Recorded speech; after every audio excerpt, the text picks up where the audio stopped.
Johnny G. Plate dan sebagainya itu adalah sesuatu yang ada dalam situasi sekarang. Dan rahasia umum bahwa Kominfo ini adalah pengendali big data, pengendali semua opini publik, pengendali bagaimana tren media sosial bisa diarahkan, dan pengendali kekuatan luar biasa. Saya pikir Pak Jokowi sekarang lebih tenang kayaknya, karena dengan tenang berarti dia bisa memilih siapapun asal bukan dari lawannya gitu ya. Karena begitu lawannya itu ada di Kominfo, yang Kominfo punya big data dan sebagainya, berpeluang bisa dimainkan luar biasa. Dan kemarin Pak Hasto Kristianto kan udah mulai ngomong tuh, PDIP siap mengirimkan kadernya untuk menggantikan Johnny G. Plate.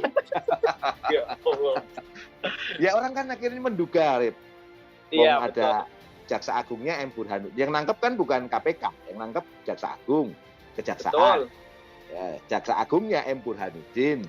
M. Burhanuddin itu adik kandungnya TB Hasanuddin, petinggi PDI Perjuangan. Nah,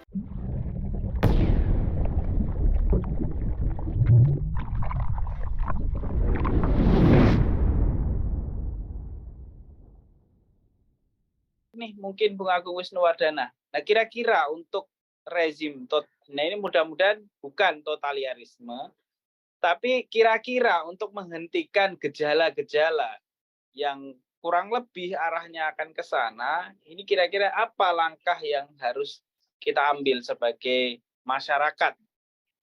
Dan kemudian mungkin juga untuk menghentikan hal itu, kira-kira apa yang mesti negara dan khususnya aparat kepolisian lakukan? Ini yang pertama dan yang kedua. Silakan Bung Agung Wisnuwardana. ya, jadi gini, saya membaca sebagai totalitarianisme itu terasa sekali.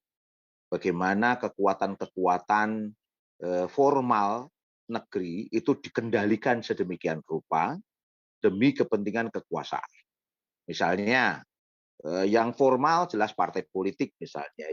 Kita bicara partai politik, bagaimana partai politik dengan segala kelemahannya, karena kita tahu kita hadir dalam negara korporatokrasi yang bercirikan kleptokrasi ya, sehingga setiap partai politik yang elected official yang terpilih menjadi pejabat itu rata-rata kan terkena kasus korupsi atau punya struk terkait dengan kasus-kasus korupsi yang sebenarnya tinggal waktu kapan kartu itu akan dikeluarkan. Ya. Iya, betul. Kapan waktu Roma Hurmuji menurut saya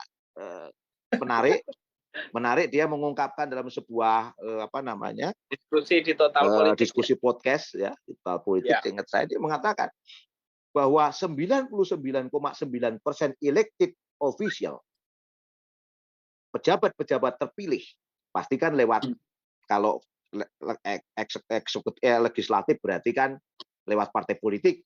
Kalau eksekutif juga rata-rata partai politik dan gitu ya. Sekarang kalau zaman dulu kan zaman Soeharto legislatif partai politik, kalau eksekutif profesional. Kalau hari ini legislatif partai politik, eksekutif juga partai politik. Nah, itu dari tingkat pusat sampai daerah, sampai tingkat desa, itu semua kaki kanannya sebenarnya sudah dipenjara. Kaki kanannya sudah dipenjara, dia bilang, kaki kirinya nunggu apesnya saja. Dia bilang gitu. Kaki kirinya nunggu apesnya saja. Dan kartu struk ini menurut saya dimainkan luar biasa. Dan kita menduga kasus misalnya terkait dengan Johnny G. Plate dan sebagainya itu adalah sesuatu yang ada dalam situasi sekarang.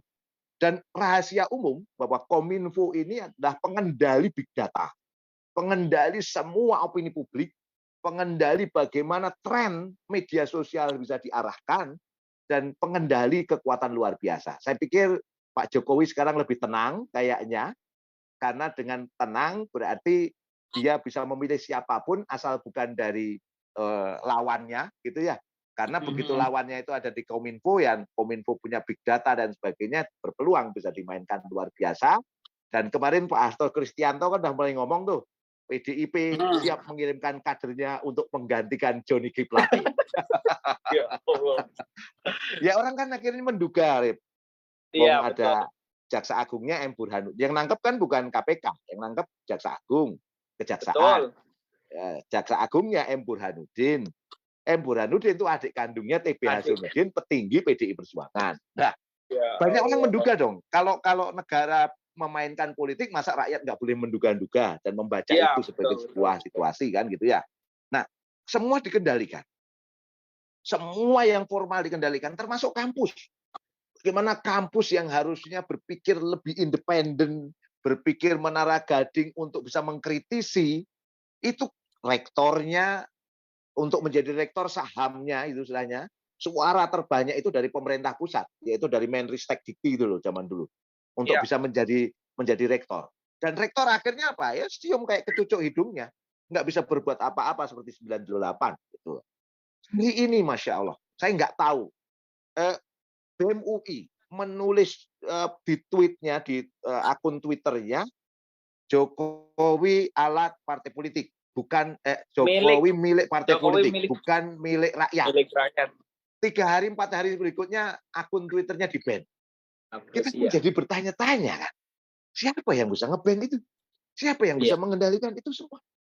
Jadi sudah sedemikian rupa pola-pola dilakukan, terus kemudian endorsement politik menurut saya itu sudah nggak beretika. Hmm. Harusnya udah mau lengser ke Prabon tuh ya wis lah, serahkan semua pada mekanisme yang ada. Ini masih keluyuran sana, keluyuran sini untuk memastikan endorsement presidennya adalah orang yang cocok dengan apa yang menjadi pikiran dia. Ya, ini luar biasa dari pola ini semua. Sehingga dan civil society ini diporak-porandakan menurut saya. Misalnya aktivis 98 rata-rata sudah jadi komisaris BUMN Iya, dan iya, iya. sebagainya, padahal mereka menjadi kekuatan penting sebagai civil society. Sehingga hari ini terjadilah porak-poranda dalam konsolidasi civil society. Konsolidasi civil society ini persoalan. Sehingga di diskusi tadi siang di sebuah channel, saya menyampaikan ada dosen di situ, ada juga ulama di sana. Sekarang mungkin kita nggak berpikir waktu dekat terjadinya perubahan seperti yang kita harapkan. Hmm. Mungkin bukan waktu dekat. Tapi yang sangat penting untuk dilakukan hari ini adalah konsolidasi masyarakat sipil. Sesegera mungkin terjadi konsolidasi masyarakat sipil agar konsolidasi masyarakat sipil itu berani speak up, berani mengkritisi hal-hal yang ada sekarang, termasuk polisi RW ini harus dikritisi betul-betul, dengan semangat mengkritisi, kenaikan harga BBM dikritisi, pindah IKN dikritisi, hilirisasi dikritisi, harus speak up, konsolidasi masyarakat sipil. Nah, setelah konsolidasi, maka segera melakukan artikulasi dengan speak up. Tinggal Hmm. dengan pola seperti itulah yang bisa kita harapkan hari ini, dan kita tunggu pertolongan Allah. Sambil jalan itu kita tunggu pertolongan Allah akan menolong kita dalam perubahan ini atau tidak. Itu poinnya. Tapi yang jelas bukan lewat election. Karena kalau lewat election, ini semua nggak akan mungkin. Karena election kita itu, coba Anda bayangkan aja, kita itu kayak kurva normal. Ya. Kayak kurva normal ya. Yang pro pada perubahan itu A. Yang anti Hmm. pada perubahan itu C. Sedangkan yang B, floating mass. Nah, floating mass kita ini selesai dengan yang saya katakan tadi, serangan Fajar, ya, 100.000, 50.000, atau mungkin di Kalimantan Selatan kemarin Denny Indrayana harus menghadapi kekuatan oligarki lokal yang sangat besar, itu harus berhadapan dengan 1 juta, ya, 1 juta per kepala, Terkepala, iya. Ini serangan Fajar misalnya.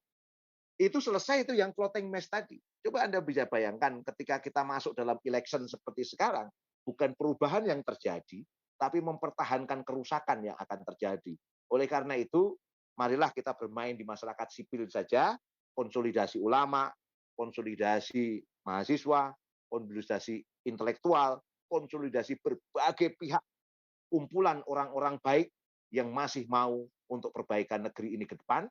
Dan setelah konsolidasi, segera speak up. Karena kita butuh banyak orang yang speak up. Dokter speak up, rektor speak up, tidak takut untuk ya. dicopot jabatannya. Nah, mahasiswa speak up, tidak takut bahwa nanti IPK-nya digelontorin jadi jelek, atau kemudian dia dikeluarkan dari kampus. Ulama harus speak up, tidak takut kalau nanti kemudian tidak dikasih dana oleh pemerintah untuk membangun pesantrennya. Terus kemudian media harus speak up, tidak takut kalau nanti tidak ada sponsor yang mendanai dia, kita bisa bermain sendiri dalam ruang-ruang permainan yang jauh lebih cantik, dan kita akan berujung pada kemenangan insya Allah dengan pertolongan Allah Subhanahu Wa Taala. Itu kira-kira. luar biasa ya. Jadi kesimpulannya tadi bahwa sudah saatnya rakyat ini semakin justru dengan adanya situasi dan kondisi yang sekarang ini harus semakin speak up lebih kuat dan terjadi konsolidasi rakyat sipil ya. Tadi Ustadz Agung Wisnuwardana sampaikan, dan menarik juga bahwa jangan hanya Bung Agung Wisnuwardana sebagai aktivis 98 atau tokoh-tokoh politik yang speak up, tapi semua rakyat ini harus terus bersuara untuk mengkritisi kebijakan-kebijakan rezim yang memang cenderung rezim yang sekarang ini kebijakan-kebijakannya ini semakin pro oligarki bukan pro rakyat. Kemarin sempat ada cerita dan contoh ya, saya sempat menghadiri salah satu diskusi yang kemarin sempat ada isu RUU Omnibus Law soal kesehatan itu ya. Ada satu dokter yang sudah terkenal namanya Dokter Zainal Mutakin. Itu adalah dokter bedah yang cukup terkenal, jadi setiap tahun itu ngantri 200 lebih pasien, dan itu dipecat dari kedokterannya Bung Agung Wisnuwardana gara-gara mengkritisi soal undang-undang kesehatan, Omnibus Law kesehatan itu.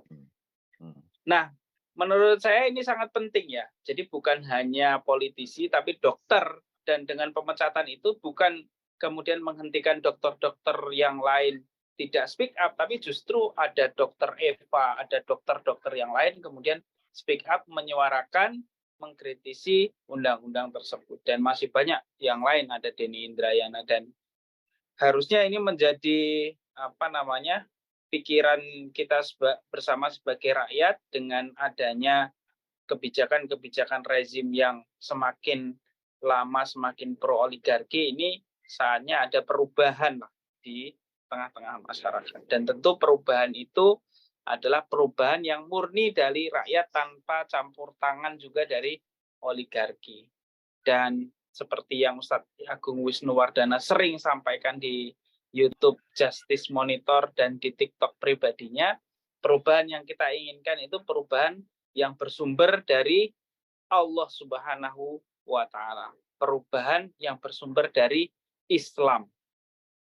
Sehingga perubahan itu tidak bersumber dari akal manusia, dan kalau itu bersumber dari Allah, tentu itu akan menghasilkan, akan berimplikasi pada kesejahteraan masyarakat secara nyata. Dan kalau dalam Islam, perubahan itu adalah bisa diwujudkan dengan sistem khilafah.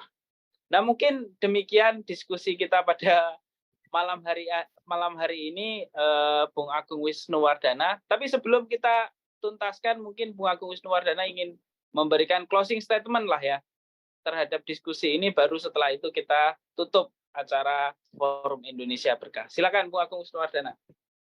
Oke. Banyak pihak sebenarnya telah meneliti sejauh mana netralitas Polri dalam kehidupan berpolitik di negeri ini.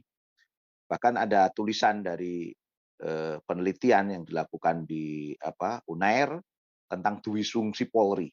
Duifungsi Polri yang saya katakan tidak hanya duifungsi, trifungsi, parfungsi dan sebagainya. Tadi itu ini membangun stagnasi perpolitikan di negeri ini. Posisi kepolisian yang seringkali tidak sekedar fokus pada keamanan, tapi juga kepada hal-hal lain, dan keberadaan kepolisian yang langsung dalam kendali presiden hari ini ruang-ruang yang menyebabkan kepolisian bisa pada posisi yang tidak netral dalam kehidupan berpolitik kita.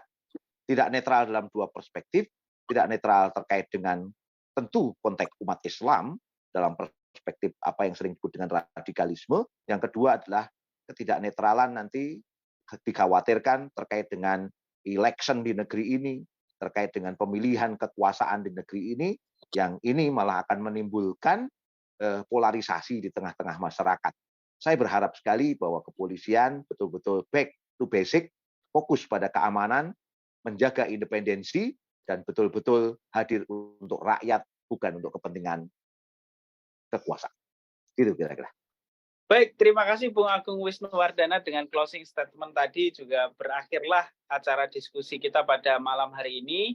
Terima kasih teman-teman yang sudah menonton di channel MNF TV dengan